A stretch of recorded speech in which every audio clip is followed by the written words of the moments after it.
Bismillahirrahmanirrahim. Assalamualaikum students, welcome to online support program by APSACS 4 code. Today we are going to start our week 1 computer science, and we will start from chapter number 3, which is object oriented programming in C++. The objectives of our today's lectures are introduction to OOP. OOP stands for object oriented programming in C++. We will discuss the structure of C++. We will explain the function of header files. We will describe some reserved words and their importance. We will also discuss comments in C++ with their types, variable and constant difference, the data types used in C++, and the last topic will be constant qualifier. So let's start from the first topic. Before we start, we must know the definition of computer program. It is a set of instructions that perform a specific task when executed by a computer. And computer program tells the computer what to do and how to do. Everything a computer does is controlled by a computer program. For example, whenever you want to create a document, you need Microsoft Word, which will allow the computer user to create different types of documents. And whenever we need to make free calls through internet, we need a Skype. Without a Skype program, we are not able to make video calls or audio calls through internet. Like nowadays we are using WhatsApp. So whenever you want to make a call to your friend or a family member, you need a WhatsApp application in your cell phone. So basically a computer program is a set of instructions that tells the computer what to do and how to do. OOP in C++. OOP stands for object oriented programming. Basically C++ is a general purpose programming language. General purpose means we can use it for multiple purposes. We can use it to create different types of programs by using C++. That's why we call it general purpose programming language that supports various computer programming languages. And C++ was created by Bjarne Stroup. I have also searched on internet about the pronunciation. Bjarne Stroup in early 90s 80s at Bell Laboratories, and its main purpose was to make the program writing easily. C++ supports modern programming techniques. Which type of techniques? It allows us the repetition structure in programming languages. It allows us to make different types of decisions on the basis of some criteria and some conditions. So these are called modern programming techniques, and it also allows us to run the code step by step in an order, means in sequence.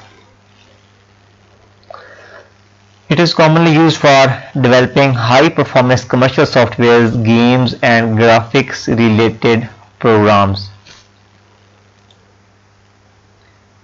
Header files. Header files contains information that is required by the program in which these are used. And a header file contains the extension of .h. Some examples of header files are iostream.h, con.io.h and math.io.h. iostream.h extension is used for input-output stream. Like whenever you want to use an input function in your program or an output function in your program, you must include iostream.h header file in program. Basically iostream is compulsory for every program because every program needs some input and every program display some result on the screen. So iostream.h is compulsory for every program. The next one is con.io.h, which is console input and output header file.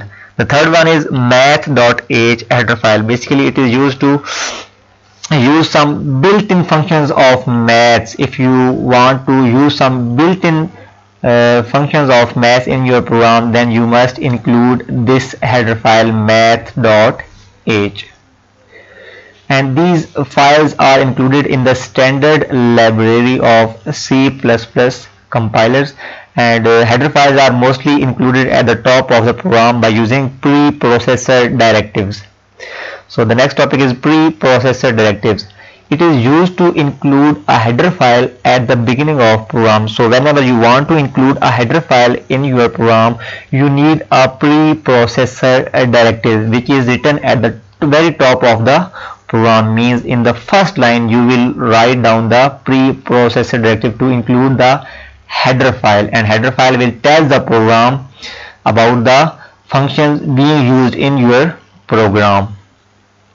Preprocessor directive is a code for compiler to include a header file, and it begins with a hash symbol. Preprocessor directives begins with the hash symbol. Basically, preprocessor directives are the instructions for the compiler of C++. So before translating a language program into machine language, the compiler of the language carries out the preprocessor directives. The syntax of preprocessor directive to include a header file in a program is, first of all, you will write the hash symbol, then include. It is the type of preprocessor directive. Basically, preprocessor directive contains two types, which is include and define. So you will write hash symbol and then you will type include, then angle bracket start, and then the name of your header file. You can use iostream.h, you can use math.h, or you can use con.io.h, and again you have to use the closing angle brackets. Syntax mean it is the way of writing the code in proper method. And then the example to include a header file iostream.h is hash include angle bracket start iostream.h and angle bracket close. So this is the way, the syntax to write the preprocessor directive, and you are using we are including a header file into our program, which is iostream.h. Let's move to the structure of C program. First of all, we will include the preprocessor directive into our program. It is always written at the top of the program, hash include iostream.h, and then we write the name of our main function, void main. The void is the type of function, and this is the name of our function, which is main, and void states that this function does not return any type of value. Then the curly bracket starts, and then we write the body of the main function.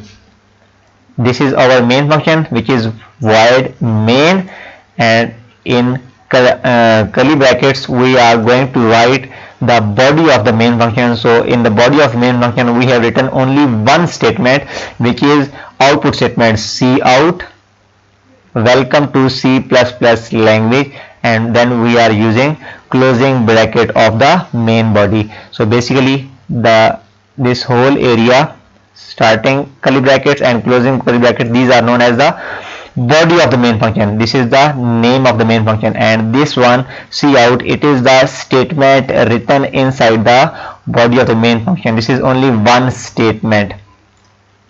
So this is our structure of C++ program. Reserved words.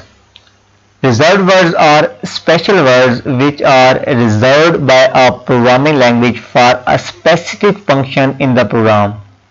We are not allowed to use reserved words for our own purpose or for some other functions, but they are already have built-in functions in the language, and we will always use them for their specific purpose for which they have been created. These cannot be used as our variable names. We are not allowed to use reserved words as a variable name. All the reserved words are written in lowercase letters. In C++ we can use uppercase letters and we can use lowercase letters, but whenever we are going to write a reserved word, then we must follow the syntax, and the rule is we always write reserved words in lowercase letters. And some examples of reserved words in C++ are if, then void, we already discussed void with the main function, then a break, while, case, and char. These are some examples of reserved words of C++. Comments in C++. Basically, comments are used to help the reader in understanding the source code. Sometimes we write the code, and with the help of comments we try to explain that code. We try to explain our point of view, why we write that particular code, why we write that particular statement in our source code. So to explain that particular line of code, we use comments in C++. Comments are ignored during program execution, which means they are not executable statements. So when we write comments in the programs, so when we compile the program, compiler will ignore the statements which are written inside the or after the comments, because they are not executable statements. And there are two types of comments in C++. The first one is single line commit. The single line commits start with double forward hash.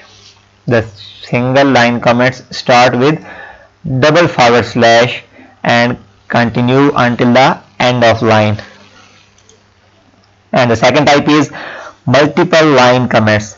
This type of commits is used for entering multiple line commits in a program, and they start with forward slash static and is used at the beginning of the commit, and the static forward slash is used at the end of the last line of your commits. Let's discuss some examples of commits. So first of all, we will describe the single line commits. I have written the code for the program and I already discussed it, and here you can see that I am using cout information technology semicolon, and then I am using double forward slash. It prints a message on the screen. So the text I am going to write after this double forward slash, it is not the part of your executable program, but it is the part of your source code. But when we execute the program, the compiler will ignore this statement, and it is because this is non-executable statement. The rest of the code of this program hash include iostream.h, void main, curly bracket start, cout information technology, and the curly bracket close. This will be executed by the compiler, and this specific line, it prints a message on the screen. It will be ignored by the compiler because it is written after the single line comments. The second one is multi-line comments.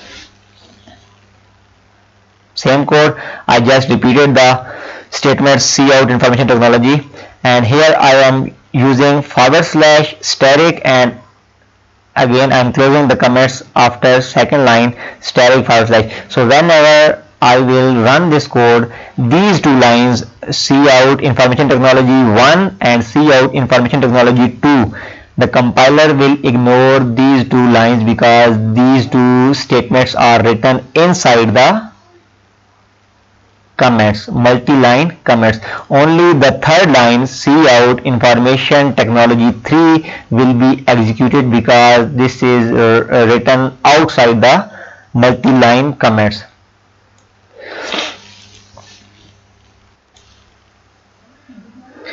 Our next topic is constants and variable. Constants, as the name shows, the thing that remains same, that does not change itself. Constant is a value that does not change during the program execution. Means when you are running the program, the constants, they will always remain same and their value will not change. Example, percentage is equal to obtain divided by total multiplied by 100. The digit writing I am written at the end of the program is 100. This is the constant value.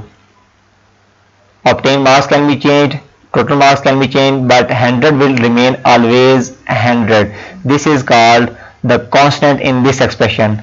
Percentage is a variable, obtain is also a variable, total is also a variable, but 100, this is not a variable, this is a constant value and it will always remain the same. 100 will always remain the same. So this is called constant value.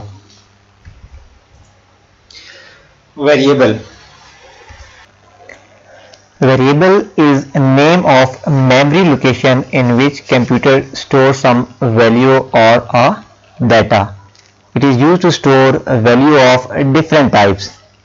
So whenever we store some data in our computer, it is stored against it is stored inside the our storage devices, and we allocate different types of name to that particular location, which is called a variable. The value of variable may change during the program execution, as the name represents variable, means it can change. So the value of variable can change during the program execution. When you are running the program, it can change the value. Some examples are marks is equal to 20 and name is equal to Ali. So marks is the name of variable and the second is name is also the name of a variable. The 20 is the value of variable marks and Ali is the value of variable name. Both variables have different data types. There are some rules for specifying the variable names, which we must have to follow them. The first rule is the first character of a variable name must be an alphabet or underscore. Whenever you are going to define a variable name, whenever you are going to describe a variable name, make sure that the variable name's first letter contains an alphabet or underscore. The characters which are not allowed in variable names are underscore. You can use underscore in variable name. You can use different digits from 0 to 9 for a variable name. You can use uppercase letters capital A to capital Z, and you can use lowercase letters small a to small z. These are the only characters you can use while writing a variable name. Special symbols such as $, %, percentage, hash, and many other special symbols, these are not allowed in variable name. You cannot use these special symbols for the variable name. Blank spaces or comma is also not allowed in the variable name. Reserved words of C++ are not allowed to be used as variable name. We already discussed that reserved words have their own functionality in the language, so we cannot use them as a variable name. and uppercase letters is considered different from the lowercase letter. C++ is a case sensitive language. The uppercase has different meaning and the lowercase alphabets have different meaning. For example, you describe a variable sum which is written in uppercase, and then again another sum sum which is written in capitalized form, and the last one is written in the lowercase. These all three sum and sum will be used as a different variable names. The underscore is generally used to improve readability. For example, overtime can be written as over underscore time. We can use underscore in variable name because it is already described in second point. So the first point is variable name must start with an alphabet or underscore. Except alphabet or underscore, you cannot use the variable name. Means you cannot use a digit in first place of the variable name. Same is the case, variable symbols such as $, hash and percentage are not allowed in variable name. You cannot use blank spaces or commas in variable name, and you cannot use reserved words as a variable name. So these were the rules for specifying a variable. So whenever you are going to write a variable name, please keep these rules in your mind. C++ data types. We already discussed variable names. So every variable may contain different types of data types. Data types are the declaration of variables for storing various type of data. Basically, data types describe which type of data you are going to store in that particular variable. Data types have different storage capacity. Every data type has its limit for that particular variable to store the data in it. In C++, programs, data type of variable must be defined before assigning it a value. Whenever you are going to write a variable name, you must define its data type, that for which type of data you are going to use that variable. So that's why you need to define a variable's data type before you assign it a value. Different types of data types. The first one is integer data type, second one is float point data type, and the third one is character data type.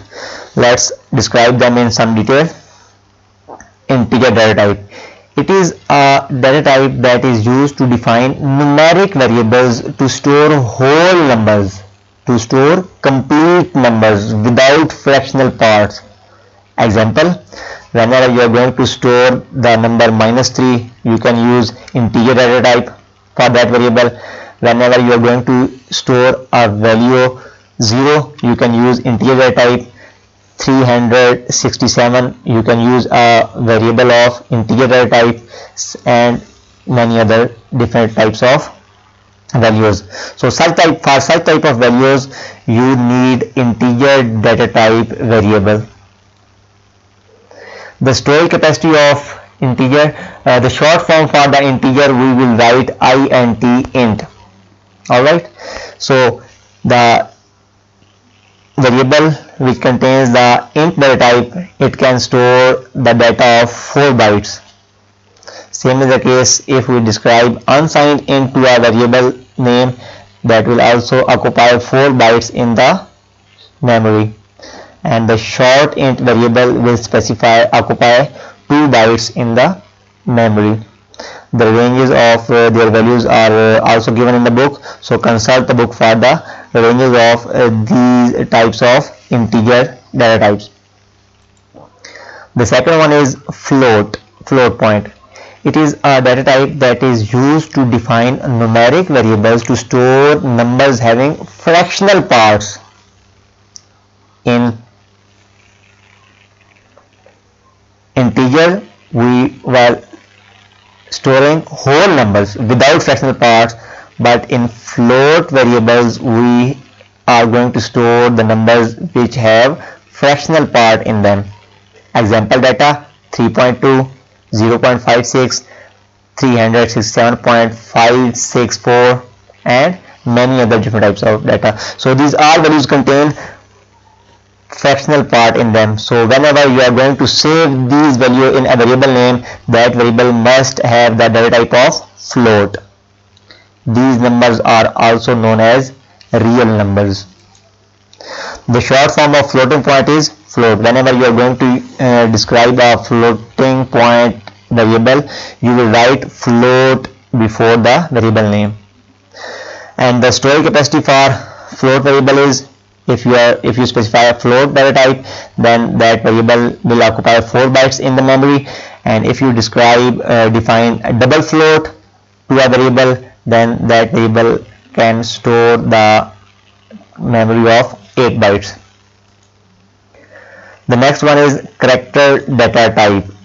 It is a data type that is used to define variables that can store only a single character. Character means alphabet A, B, C, D, or you can also store a special symbol for that purpose.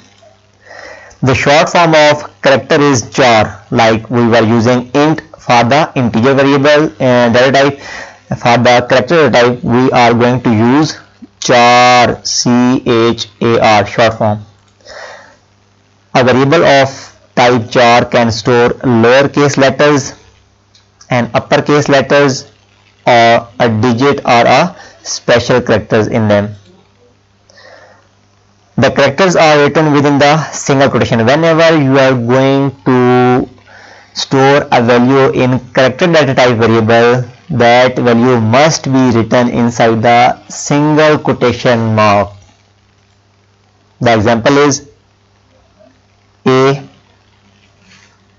plus sign, percentage sign, and 5. So I am writing all these single characters in the single quotation. So whenever you are going to assign a value to a character variable, you must write that value in single quote. And the storage capacity for char data type variable is 1 byte. A single character occupies 1 byte in the memory. And the last topic, the CONST qualifier. In C++ programming language, the CONST defines a variable whose value cannot be changed throughout the program. In previous slide, we discussed the constant, difference between constant and variable. Constant was a value that does not change during the program execution. Same is the case, the CONST qualifier defines a variable whose value cannot be changed throughout the program. So what is the main difference between constant and constant qualifier? Let's discuss. When a const qualifier is used with a variable, it no longer remains a variable. In constant, we were giving the direct value without a variable name, but in constant qualifier, we are storing that value into a variable name. But when we use the const qualifier, we are using the term const before that particular name of variable. It means it no longer remains the variable because its value will not change. A variable defined with const qualifier must be assigned some value, and when you are going to define a const qualifier, you must assign the value on the spot. It has the following syntax. I already discussed syntax is the way of writing the statement in the language. You will write the keyword const, and then you will define the data type of the variable, then you will write the name of variable, and then you will give the value to that variable, which is constant. For example, const int age is equal to 34, and we always write the const qualifier variable names in uppercase, like I have written age in uppercase alphabets. Const int uppercase age is equal to 34. Same is the case const float length. Length is also written in uppercase. It shows that length is a constant qualifier. It is the standard of C++. You must follow the standards. Length is equal to 7.5. The variables of type const are generally written in uppercase letters, so be careful when you are writing a constant qualifier in the C language. Always write them in uppercase. It's time for you to solve some problems. You have to differentiate between constant and variables with example. Explain main difference between constant and constant qualifier. I already discussed it, but you have to write them in your loose sheets.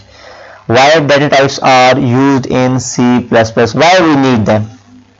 And the last one is find out valid and invalid variable names and expression. I have written different types of variable names: area, 3_val, city1, word, age, etc. You have to describe whether it is a valid variable name or invalid. If it is invalid, then what is the reason why this is invalid variable. Have a good day. Allah Hafiz.